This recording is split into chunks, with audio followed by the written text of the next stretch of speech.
Emmanuel Macron, un président très spirituel. Le chef de l'État parsème ses discours de référence religieuse, mais garde le mystère sur son rapport à la foi. Priez pour mon mari, priez beaucoup. Le 14 mai, à l'issue de la cérémonie d'investiture d'Emmanuel Macron à l'Élysée, son épouse Brigitte glisse cette supplique aux représentants des cultes présents dans la salle des fêtes du Palais, dont le grand rabbin de France, Haïm Corsia, et Monseigneur Pontier, le président de la Conférence des évêques de France.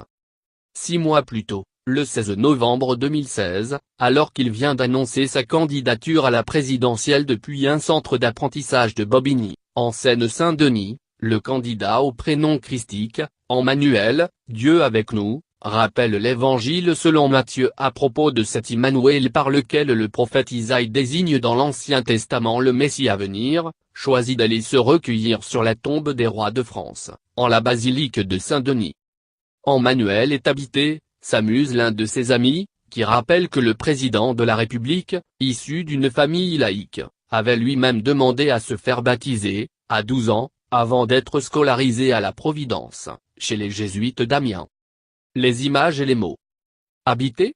Bien sûr, il y a les images et les mots, Emmanuel Macron les bras en croix, dans une posture extatique, devant près de 10 000 fidèles en marche.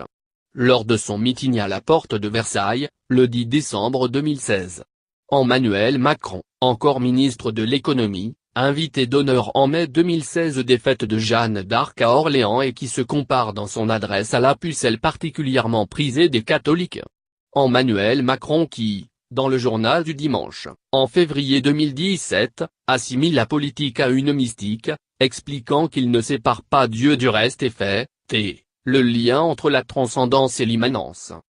Emmanuel Macron, enfin, qui émaille ses discours présidentiels de référence généralement réservés au champ lexical religieux.